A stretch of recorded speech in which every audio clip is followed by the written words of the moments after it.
Sir, మాది middle class family. తినీ తినక దాచుకున్న డబ్బుతో మా నాన్న ఓ చిన్న స్థలాన్ని కొన్నారు. కాని ఇప్పుడు దాన్ని వేరేవాళ్ళు కబ్జా చేశారు.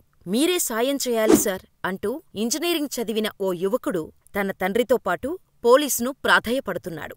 అసలు ఆ భూమి మీదే అనటానికి ఆధారాలేంటి? ఆ భూమిని కొనటానికి అంత డబ్బు ఎక్కడినుంచి వచ్చింది అంటూ నోటికొచ్చిన మాటలన్నాడా పోలీసధికారి. అయ్యా, నా కొడుకు ఇంజనీరయ్యా, మంచిగా చదువుకున్నాడయ్యా, అలా అనకండయ్యా అంటూ ఆ తండ్రి పోలీసును రిక్వెస్ట్ చేస్తే ఇంజనీరింగ్ చదివిన వారంతా పనికిరాకుండా పోతారంటూ కామెంట్ చేశాడు. ఇలా చెప్పుకుంటూ పోతే ఎన్నో అవమానాలు జరిగాయా యువకుడికి. కానీ పోలీస్ స్టేషన్లో జరిగిన అవమానం అతని జీవితాన్నే మలుపు తిప్పింది. ఎవరితో అయితే మాటలు పడాల్సి వచ్చిందో వాళ్లతో సెల్యూట్ కొట్టించుకునే స్థాయికి ఎదిగాడు. అది కూడా పని చేతకాక లంచాలు మింగుతూ కాలుపై కాలేసుకొని కూర్చునే రకం కాదు. ఎవడైనా అడ్డొస్తే డైరెక్ట్ ఎన్కౌంటర్గా చేసే పడేసే రకం. అంతెందుకు, ఎన్కౌంటర్స్లో ఇండియాలో ఆయనకు సెపరేటుగా ఒక ట్రాక్ రికార్డే ఉంది. అఫీషియల్ ఎన్కౌంటర్ లిస్ట్ ఒక రికార్డు అనుకుంటే అనఫీషియల్ కౌంట్ ఎంతో ఇప్పటికీ ఎవ్వరికీ తెలియదు. అంతేకాదు, అతని లైఫ్ ఆధారంగా పోలీస్ పవర్ ఎలా ఉంటుందో చూపెట్టడానికి ఓ వెబ్ సిరీస్ని తీశారు అంటే అతని సత్తా ఏంటో అర్థం చేసుకోవచ్చు.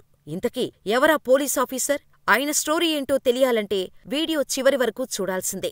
స్టోరీ చాలా ఇంట్రెస్టింగ్గానే కాదు, చాలా ఇన్స్పైరింగ్ గా కూడా ఉంటుంది. ఎక్కడా స్కిప్ చేయకుండా చివరి వరకు చూడండి. దానికి ముందు చిన్న రిక్వెస్ట్, మా ఇన్ఫర్మేషన్ మీకు నచ్చితే ఈ వీడియోని లైక్ చేసి అదేవిధంగా మా ఛానల్ని సబ్స్క్రైబ్ చేసుకుని చివరిలో వీడియోపై మీ అభిప్రాయాన్ని మాకు కామెంట్ చేయటం మాత్రం మర్చిపోకండి. మరి ఇక వీడియో స్టార్ట్ చేసేద్దాం. ఐపీఎస్ నవనీత్ సికేరా. యూపీలో ఈ పేరు వింటే ఒక్కొక్కరికి పూనకాలే. మంచివాళ్లకు ఆయనొక దేవుడు, చెడ్డవాళ్లకు యముడు.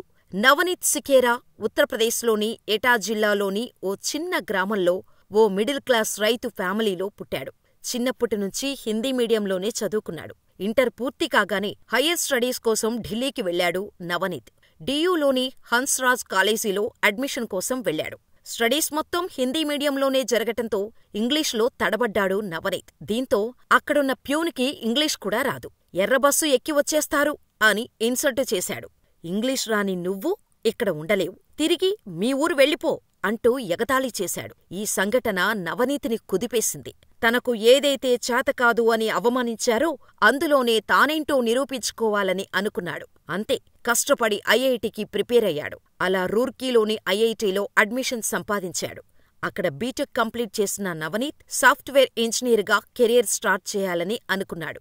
ఈ క్రమంలోనే ఇంటినుంచి తమకు చెందిన భూమిని కొందరు కబ్జా చేశారని ఫోనొచ్చింది. దీంతో ఇంటికి వెళ్లాడు నవనీత్. తన భూమిని కబ్జా చేసింది స్థానికంగా రౌడీలుగా పేరున్న కొందరు వ్యక్తులు అని తెలుసుకున్న నవనీత్ తన తండ్రిని తీసుకొని నేరుగా పోలీస్ స్టేషన్కు వెళ్లాడు. అసలు ఏం జరిగిందో చెప్పి తన భూమిని తమకు అప్పగించాలని అక్కడున్న పోలీస్ని అడిగారు తండ్రీ కొడుకులిద్దరు. పైసా దాచుకొని సంపాదించుకున్న భూమయ్యా, దయచేసి మా భూమి మాకిప్పించండయ్యా అని చేతులు జోడించి వేడుకున్నాడు నవనీత్ తండ్రి.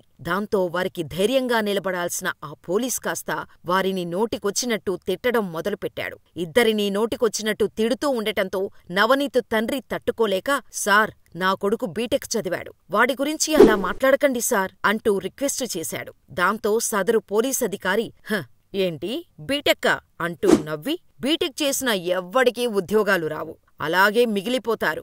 నీ కొడుకు కూడా అంతే, ఎంత చదివినా ఏంటి ప్రయోజనం అంటూ హేళన చేస్తూ మాట్లాడాడు ఆ పోలీసధికారి. సహాయపడకపోగా స్టేషన్కి కంప్లైంట్ ఇవ్వటానికి వెళ్లిన తండ్రి కొడుకులను అవమానించి పంపేశారు పోలీసులు. ఆ రోజు జరిగిన సంఘటనే నవనీత్ సికేరా జీవితాన్ని పూర్తిగా మలుపు తిప్పింది. ఎంటెక్ చేసి మంచి ప్యాకేజీతో సాఫ్ట్వేర్ ఇంజనీర్గా సెటిల్ అవ్వాలనుకున్న సికేరా తన డెసిజన్ మార్చుకున్నాడు. రౌడీ మూకల ఆట కట్టించాలి, వాళ్లకు సహాయపడే అమ్ముడుపోయే ఆఫీసర్ల అంతు చూడాలి అని డిసైడ్ అయ్యాడు. అయితే దానికి యూపీఎస్సీ మాత్రమే ఏకైక మార్గమని తెలుసుకొని యూపీఎస్సీ ప్రిపరేషన్ మొదలుపెట్టాడు. సివిల్స్ క్రాక్ చేయాలన్న కసితో కష్టపడి చదివి మొదటి ప్రయత్నంలోనే టాప్ ర్యాంకు సాధించాడు. సవాళ్లు లేకుండా ఉండే ఐఏఎస్లో అవకాశం వచ్చినా కాదనుకొని ఐపీఎస్నే ఏరికోరి ఎంచుకున్నాడు నవనీత్ సికేరా. ట్రైనింగ్ పీరియడ్ అయిన తర్వాత ఐపీఎస్గా నవనీత్ సికేరా మోస్ట్ ఛాలెంజింగ్ ప్లేస్ అయిన ముజఫర్నగర్లో ఫస్ట్ పోస్టింగ్ వచ్చింది. అక్కడ రౌడీలు, క్రిమినల్స్కి లెక్కలేదు. కిడ్నాపులు, రేపులు, మర్డర్స్ అక్కడ సర్వసాధారణంగా జరిగే క్రైమ్స్. రౌడీ మూకలను కట్టడి చేసి క్రైమ్ రేటుని కంట్రోలుకి తీసుకురావటానికి సొంతంగా ఓ స్పెషల్ టీమును రెడీ చేశాడు.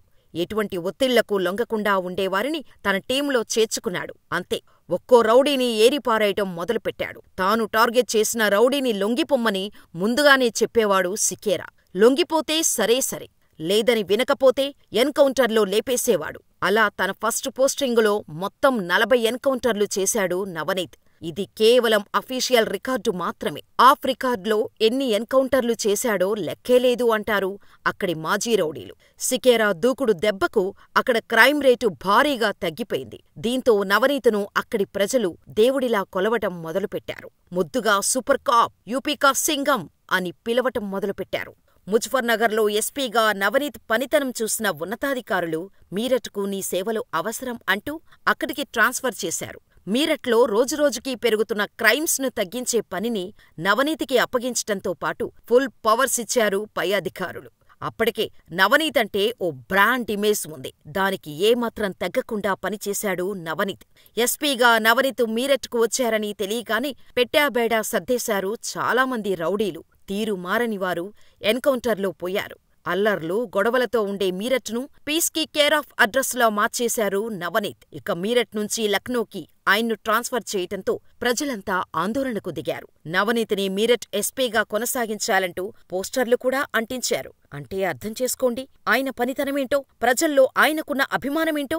నవనీత్ లక్నోకి వెళ్లిన తర్వాత పెద్ద పెద్ద రౌడీ షీటర్లు, కరుడుగట్టిన నేరస్తుల అరెస్టులు, ఎన్కౌంటర్లు భారీగా జరిగాయి. ఇక లక్నోలో నవనీత్ ముందున్న పెద్ద సవాల్ గ్యాంగ్స్టర్ రమేష్ కాలియా. పోలీసులను ముప్పతిప్పలు పెడుతూ నన్ను మీరు పట్టుకోలేరంటూ రమేష్ చేసే సవాళ్లు నవనీత్ దృష్టికి వచ్చింది. అంతే, రమేష్కి స్పాట్ పెట్టాడు నవనీత్. ముందుగా రెక్కీ స్టార్ట్ చేసి రమేష్ గురించి ఇన్ అండ్ అవుట్ తెలుసుకున్నాడు. అతడు ఓ పెళ్లికి గెస్టుగా వస్తున్నాడని తెలుసుకున్న నవనీత్ రమేష్ చావుకి ముహూర్తం పెట్టేశారు. ఆ పెళ్లికి గెస్టుగా వెళ్లిన నవనీత్ రమేష్ అక్కడికి రాగానే ఏమాత్రం ఆలస్యం చెయ్యకుండా ఎన్కౌంటర్ చేశారు. ఈ ఘటనతో నవనీత్ పేరు మరోసారి మారుమోగిపోయింది. రియల్ హీరో అంటూ పిలవటం మొదలుపెట్టారు. ఇప్పటివరకు 60 ఎన్కౌంటర్లు చేశాను. నేను కొన్ని తప్పులు చేసినా అన్యాయంగా ఎవరికీ హాని చెయ్యలేదు అంటారు ఐపీఎస్ నవనీత్ సికేరా. నవనీత్ని దగ్గరనుంచి చూసినవారు ఎవరైనా సరే కేవలం 60 ఎన్కౌంటర్లు మాత్రమే అంటే నమ్మరు. రౌడీలు, గూండాలతో ఎంత కఠినంగా ఉంటారో మహిళల విషయానికి వచ్చేసరికి అంతే సాఫ్టుగా మారిపోతారు నవనీత్. యూపీలో మహిళల భద్రత కోసం మొట్టమొదటిగా మహిళాశక్తి హెల్ప్ లైన్ 1090ని ప్రారంభించారు నవనీత్. ఇక ఈయన లైఫ్ ఇన్స్పిరేషన్తోనే భోకాల్ అనే వెబ్ సిరీస్ను కూడా రిలీజ్ చేశారు. ఎంఎక్స్ ప్లేయర్లో ఈ వెబ్ సిరీస్ రికార్డులు సృష్టించింది. అందులో చూపించిన ప్రతి ఇన్సిడెంట్ కూడా నవనీత్ లైఫ్లోదే అని చెబుతారు.